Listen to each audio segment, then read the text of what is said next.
नमस्कार दोस्तों, स्वागत है आप सभी का आपके अपने इस YouTube channel learn with DS sir पर।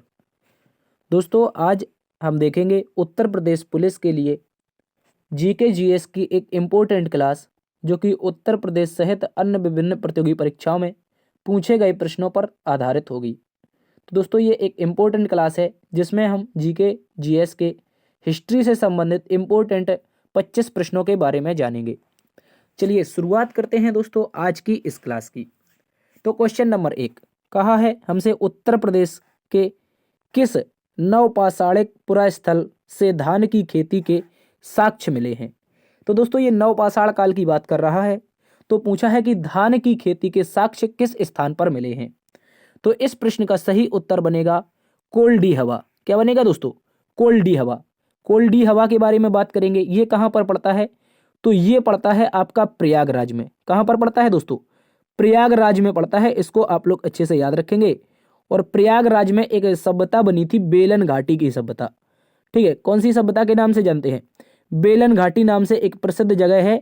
यहीं पर एक स्थान है जिसका नाम है कोल्डी हवा। तो दोस्तों, यहाँ पर हमें नवपाषाणिक जो पुरा स्थल है, यहाँ पर धान की खेती के जो साक्ष्य हैं, यहीं पर हमें प्राप्त हुए हैं। तो इसको आप लोग अच्छे से याद रखेंगे। कोल्डी हवा इसका सही उत्तर है। चलते हैं आज के दूसरे नंबर प्रश्न की तरफ। दूसरे नंबर प्रश्न में हमसे कहा है सूरसेन महाजनपद की राजधानी थी, मतलब सूरसेन जो महाजनपद था उसकी राजधानी कहां पर थी। और यह प्रश्न आपसे यूपी ट्रिपल एससी 2013 में पूछा गया प्रश्न है। इंपॉर्टेंट क्वेश्चन है, अच्छे से याद रखेंगे। देखो, अगर हम बात करते हैं सबसे पहले महाजनपदों के बारे में, किसके बारे में?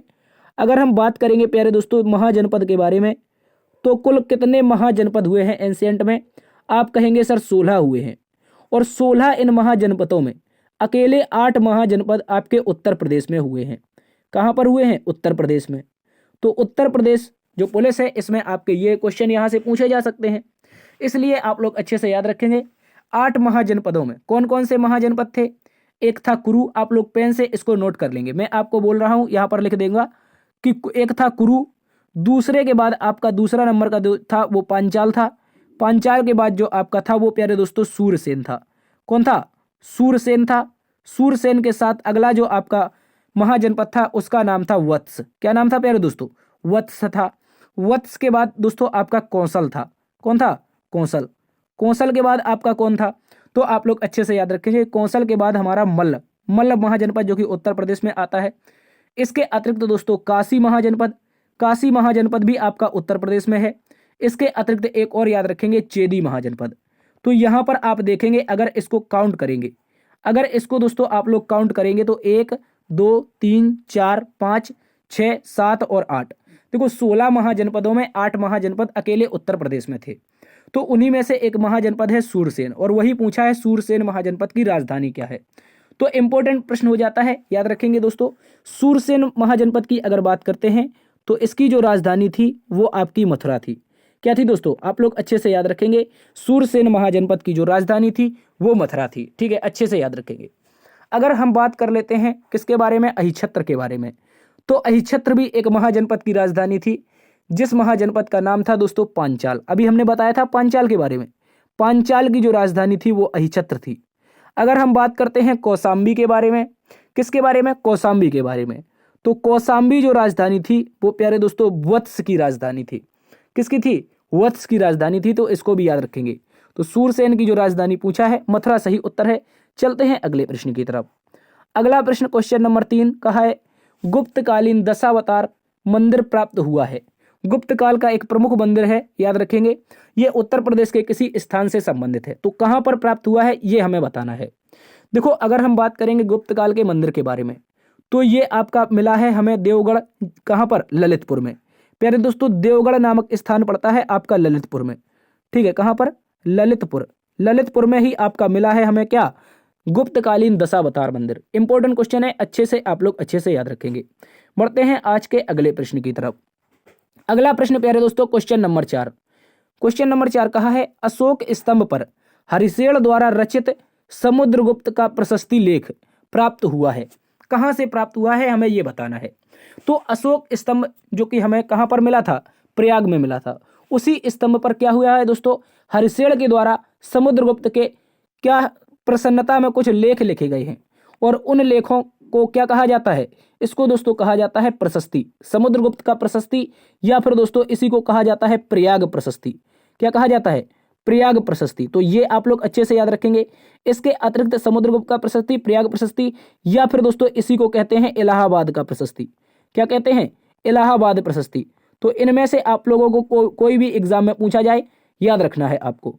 तो इलाहाबाद प्रशस्ति, प्रयाग प्रशस्ति या समुद्रगुप्त प्रशस्ति, ये दोस्तों याद रखेंगे प्रयाग में। कहां पर, प्रयाग में मिला है, इसको आप लोग अच्छे से याद रखेंगे। प्रयाग से प्रयाग प्रशस्ति याद रखना है। तो प्रयाग प्रशस्ति की अगर बात करें दोस्तों, ये आपका संस्कृत भाषा में लिखा था। कौन सी भाषा में, संस्कृत भाषा में लिखा था। और लिखा किसने था, तो दोस्तों हरिशेन ने लिखा था। किसने, हरिशेन ने लिखा था, याद रखेंगे। देखो तो इसका सही उत्तर क्या बन जाएगा, अशोक स्तंभ पर हरिशेन द्वारा रचित समुद्रगुप्त का प्रशस्ति कहां पर मिला है दोस्तों, प्रयाग में मिला है। चलते हैं अगले प्रश्न की तरफ। अगला प्रश्न है क्वेश्चन नंबर 5। क्वेश्चन नंबर 5 दोस्तों कहा है, महात्मा बुद्ध का महानिर्वाण कहां पर हुआ। यूपीपीसीएस 2017 में पूछा गया प्रश्न है। अच्छा प्रश्न है। देखो सबसे पहले बात करते हैं महात्मा बुद्ध के बारे में। भगवान महात्मा बुद्ध जो कि बौद्ध धर्म के प्रवर्तक माने जाते हैं, ठीक है, इसको आप लोग अच्छे से याद रखेंगे। महात्मा बुद्ध जिनके बचपन का नाम क्या था, आप लोग याद रखेंगे। इनको गौतम बुद्ध के नाम से जाना जाता है और इनके बचपन का नाम सिद्धार्थ था, ठीक है, इसको याद रखेंगे। इसके अतिरिक्त अगर इनके जन्म की बात करते हैं तो इनका जो जन्म था वो कहां पर हुआ था, वो आपका कपिलवस्तु गणराज्य में हुआ था, ठीक है, कहां पर, लुम्बिनी में, ठीक है, कहां पर हुआ था पहले दोस्तों, लुम्बिनी, जो कि वर्तमान में नेपाल में पड़ता है, ठीक है, लुम्बिनी में इनका जन्म हुआ था महात्मा बुद्ध का। इनको ज्ञान की प्राप्ति कहां पर हुई, ज्ञान मिला गया में, ठीक है, ज्ञान मिला गया में सारनाथ में उपदेश दिया। ज्ञान मिला गया में जन्म हुआ, लुम्बिनी में ज्ञान मिला गया में सारनाथ में उपदेश दिया। और महानिर्वाण की बात करते हैं तो कुशीनारा इसका सही उत्तर हो जाएगा, याद रखेंगे। अंतिम उपदेश के साथ कुशीनारा में इनका महानिर्वाण अर्थात इनको मोक्ष प्राप्त हुआ था, ठीक है, याद रखेंगे। भगवान बुद्ध को मोक्ष प्राप्त कहां पर हुआ, तो याद रखेंगे आप लोग कुशीनारा, जिसे वर्तमान में कुशीनगर के नाम से जाना जाता है, ठीक है। लुम्बिनी में जन्म हुआ था, गया में ज्ञान मिला, उसके साथ सारनाथ में पहला उपदेश दिया, और सर्वाधिक उपदेश इन्होंने कहां पर दिए थे, तो श्रावस्ती में दिए थे। ये भी आप लोग अच्छे से याद रखेंगे। श्रावस्ती में सर्वाधिक उपदेश, सारनाथ में पहला उपदेश, गया में ज्ञान और लुम्बिनी में जन्म, ठीक है। बढ़ते हैं अगले प्रश्न की तरफ। अगला प्रश्न दोस्तों कहा है, मथुरा किस महाजनपद की राजधानी है। अभी पूछा था दोस्तों सूरसेन महाजनपद की राजधानी क्या है, अब पूछा है मथुरा किस महाजनपद की राजधानी है। तो क्वेश्चन वही है, घुमा के पूछा है। सही उत्तर बन जाएगा सूरसेन महाजनपद, ठीक है। क्या बन जाएगा प्यारे दोस्तों, सूरसेन महाजनपद इसका सही उत्तर बन जाएगा, याद रखेंगे। अगर हम बात करते हैं मल्ल महाजनपद की, तो अभी हमने मल्ल के बारे में बात की थी। मल्ल की जो राजधानी थी वो आपकी कुशीनगर थी, या फिर इसी को कुशीनारा भी कहा जाता था, ठीक है, कुशीनारा, या फिर आप इसको कर लेंगे कुशीनगर, ठीक है। इस तरह से ये किसकी राजधानी थी, मल्ल महाजनपद की। कुरु की बात करें तो दोस्तों इसकी राजधानी थी इंद्रप्रस्थ। इंद्रप्रस्थ इसकी राजधानी थी, याद रखेंगे। इसी को किस नाम से जाना जाता है, इंद्रप्रस्थ को ही प्यारे दोस्तों किस नाम से जाना जाता है, हस्तिनापुर के नाम से। और इंद्रप्रस्थ में तो महाभारत हुआ था, ठीक है, याद रखेंगे। इसके बाद पांचाल की बात करते हैं। पांचाल महाजनपद एक इंपॉर्टेंट क्वेश्चन है, अच्छे से याद रखेंगे। इसकी राजधानी हमने बताई थी आपको अहिछत्र। क्या बताई थी, अहिछत्र। तो साथ साथ हम सभी याद करते चलेंगे क्योंकि उत्तर प्रदेश पुलिस के लिए समय बचा नहीं है। तो मथुरा राजधानी सूरसेन की, ठीक है, उसके साथ मल्ल की, कुशीनारा, कुरु की, इंद्रप्रस्थ, पांचाल की, अहिछत्र, ठीक है, इसको याद रखेंगे। बढ़ते हैं अगले प्रश्न की तरफ। अगला प्रश्न कहा है, श्रावस्ती किस महाजनपद की राजधानी थी। तो श्रावस्ती किस महाजनपद की राजधानी थी, तो सही उत्तर हो जाएगा कौशल महाजनपद। क्या हो जाएगा दोस्तों, कौशल महाजनपद इसका सही उत्तर हो जाएगा। देखो कुरु की अभी हमने बात करी थी, इंद्रप्रस्थ, क्या बताई थी, इंद्रप्रस्थ इसकी राजधानी थी, याद रखेंगे।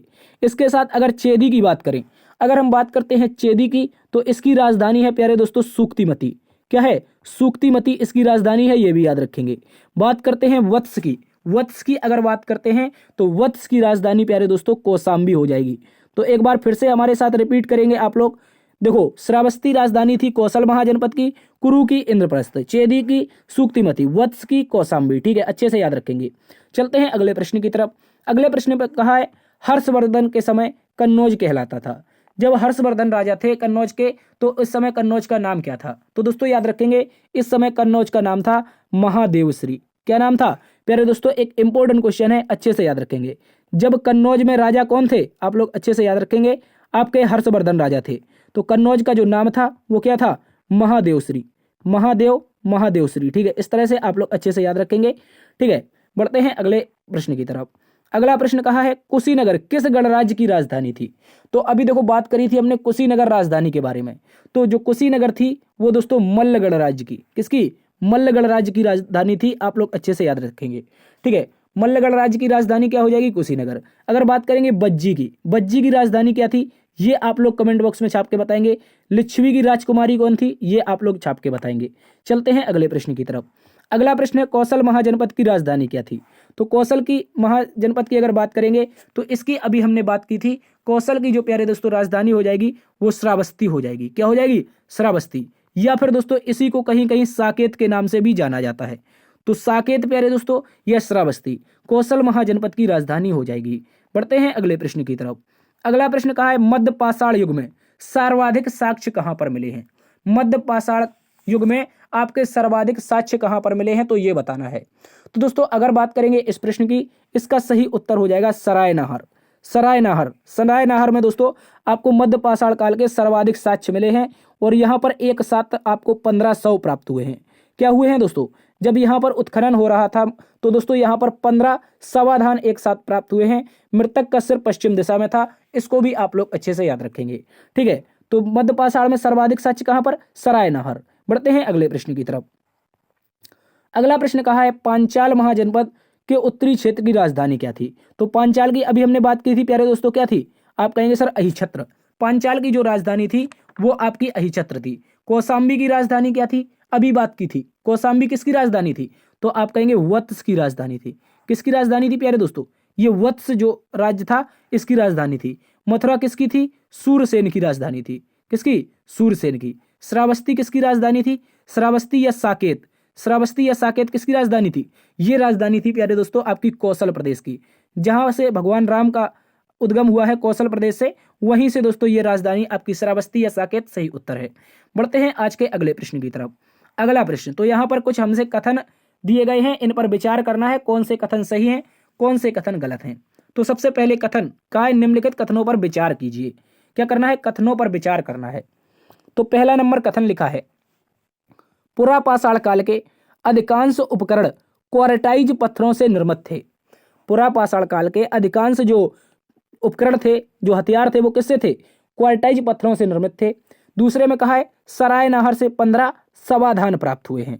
आगे कहा है ताम्र पाषाणकालीन संस्कृति के साक्ष्य सहारनपुर जिले से प्राप्त हुए हैं। तो दोस्तों यहां पर अगर आप बात करेंगे क्वेश्चन नंबर 13 की, तो जो पहला निष्कर्ष दे रखा है, मतलब जो आपका पहला वाला कथन दे रखा है वो कथन बिल्कुल सही है। देखो जो पुरा पाषाणकालीन था, यहाँ पर जो आदि मानव था जो आपके उपकरण बनाता था वो क्वार्टाइज पत्थरों के ही बनाता था। कौन से, क्वार्टाइज पत्थरों के। ठीक है, इसको याद रखेंगे।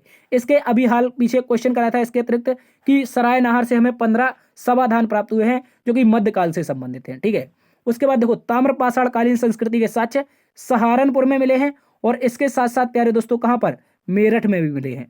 तो 2 जिले याद रखने हैं, मेरठ और सहारनपुर। ताम्र पाषाणकालीन संस्कृति के साक्ष्य मिले हैं। इंपॉर्टेंट क्वेश्चन है, अच्छे से याद रखेंगे। मतलब पहला सही, दूसरा सही और तीसरा सही, तीनों के तीनों सही हैं। तो ऑप्शन नंबर प्यारे दोस्तों हमारा कौन सा सही हो जाएगा, डी नंबर का सही हो जाएगा। चलते हैं अगले प्रश्न की तरफ। अगला प्रश्न क्वेश्चन नंबर 14। क्वेश्चन नंबर 14 में हमसे कहा है निम्नलिखित में से कौन सा एक कथन सही नहीं है। निम्नलिखित में से कौन सा एक कथन सही नहीं है ये बताना है।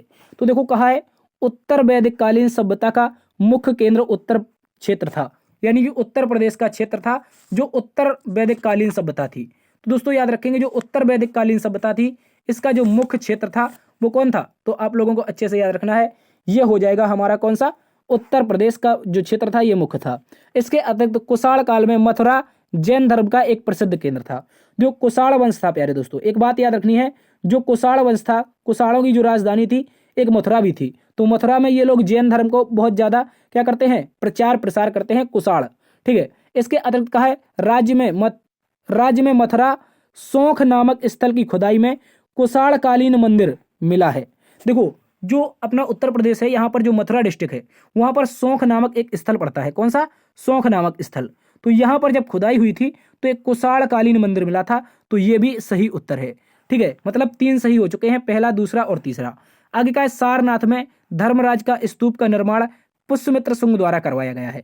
तो देखो ये पुष्यमित्र शुंग ने नहीं करवाया है, ये किसने करवाया है, ये करवाया है आपका अशोक ने। तो यहां पर अशोक होना चाहिए था, तो यही तो गलत है, वही तो पूछा है कौन सा सही नहीं है, तो ये वाला सही नहीं है, ऑप्शन नंबर डी। ठीक है, ऑप्शन नंबर डी इसका सही उत्तर है। धर्मराज का जो स्तूप था अशोक ने बनवाया था। चलते हैं अगले प्रश्न की तरफ। अगला प्रश्न क्वेश्चन नंबर 15 का है निम्नलिखित कथनों पर विचार कीजिए। 1 मिनट, यहां पर दोस्तों हमसे कहा है निम्नलिखित कथनों पर विचार कीजिए। क्वेश्चन कहां गया यार, ठीक है, क्वेश्चन नंबर 15 देखो, हम देखते हैं निम्नलिखित कथनों पर विचार कीजिए। तो देखो क्या है, निम्नलिखित कथनों पर विचार कीजिए। शक मूल रूप से पश्चिमी एशिया की एक बर्बर और खानाबदोश जनजाति थी। जो शक थे दोस्तों वो क्या थे, पश्चिमी एशिया के एक बर्बर और खानाबदोश जनजाति थे, ये बताना है हमें। ठीक है, बताओ कौन सा इसका सही उत्तर होगा। इसके अतिरिक्त का कनिष्क के शासनकाल में कुषाण राजाओं में वंश परंपरा अनिश्चित थी। ये बताइए इसका सही उत्तर क्या होगा। देखो अगर हम बात करते हैं, शक मूल रूप से कहाँ के थे, ये पश्चिमी एशिया के नहीं थे। तो दोस्तों ये पश्चिमी एशिया के नहीं थे, ये कहाँ के थे, शक प्यारे दोस्तों मध्य एशिया के थे। कौन से एशिया के, मध्य एशिया के। तो पहला वाला तो गलत हो गया।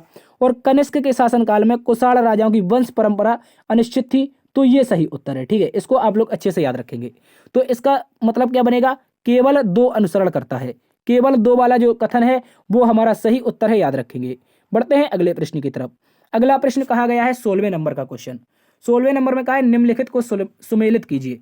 तो दोस्तों ये ऐतिहासिक कुछ धरोहर हैं जिनमें दशावतार मंदिर है आपका ललितपुर, कहां पर पड़ता है, देवगढ़ में पड़ता है। अभी हमने बताया था देवगढ़ आपका ललितपुर। ठीक है, देवगढ़ ललितपुर में आपका दशावतार मंदिर पड़ता है। भीतरगांव मंदिर कानपुर में पड़ता है। भीतरी स्तंभ लेख गाजीपुर में पड़ता है। मानकुंवर अभिलेख इलाहाबाद में पड़ता है। तो ये जो चारों के चारों मिलान दे रखे हैं वो एज इट इज सीधे सही सही दे रखे हैं। देखो भीतरगांव मंदिर हमने पढ़ा है, दशावतार मंदिर पढ़ा है, ये दोनों के दोनों सही, मतलब पहले का पहला दूसरे का दूसरा। देखो पहले का पहला दूसरे का दूसरा ऑप्शन नंबर 1 में ही दे रखा है। ऑप्शन नंबर 1 इसका सही उत्तर हो जाएगा, याद रखेंगे। तो एज इट इज सही मिलान दे रखे हैं। चलते हैं अगले प्रश्न की तरफ। अगला प्रश्न क्वेश्चन नंबर 17 का है बेलन घाटी की खुदाई किनके निर्देशन में कराई गई थी। जो दोस्तों बेलन घाटी थी, बेलन घाटी कहां पर थी, ये दोस्तों आपकी थी इलाहाबाद में। कहां पर, इलाहाबाद में। इलाहाबाद जिसे हम वर्तमान में किस नाम से जानते हैं, पहले दोस्तों प्रयागराज के नाम से जानते हैं, प्रयागराज में। तो बेलन घाटी दोस्तों कहां पर थी, इलाहाबाद में थी। तो इसमें इलाहाबाद यूनिवर्सिटी के प्रोफेसर थे GR शर्मा, प्रोफेसर थे GR शर्मा। तो पुरापाषाण कालीन जो सभ्यता थी उसके जो बेलन घाटी थी यहीं पर खुदाई करवाई थी GR शर्मा के नेतृत्व में। ठीक है, तो इसका खुदाई का निर्देशन किसने किया था, GR शर्मा, इलाहाबाद यूनिवर्सिटी के प्रोफेसर थे। बढ़ते हैं अगले प्रश्न की तरफ। क्वेश्चन नंबर 18 दोस्तों, हमसे क्वेश्चन नंबर 18 में कहा है मध्य पाषाण काल के किस स्थान से सींग के आभूषण के साक्ष्य मिले हैं। तो दोस्तों देखो यहां पर बात की है मध्य पाषाण काल के बारे में। तो मध्य पाषाण काल में जो हमें सींग के आभूषण के साक्ष्य मिले हैं वो मिले हैं दोस्तों महद्दा से। कहां से मिले हैं, महद्दा से। प्यारे दोस्तों इंपॉर्टेंट क्वेश्चन है, अच्छे से याद रखेंगे। महद्दा कहां पर पड़ता है ये आप लोग अच्छे से याद रखेंगे। तो महद्दा में हमें मिले हैं सींग के आभूषण, सींग के आभूषण के जो साक्ष्य हैं महद्दा में मिले हैं, याद रखना है आपको। ठीक है, चलते हैं दोस्तों आज के अगले क्वेश्चन की तरफ। अगला क्वेश्चन हमारे पास question number 19। Question number 19, 1 minute, question number 19 में हमसे कहा है नवपाषाणकालीन सभ्यता के साक्ष्य उत्तर प्रदेश के किस स्थलों से प्राप्त हुए हैं।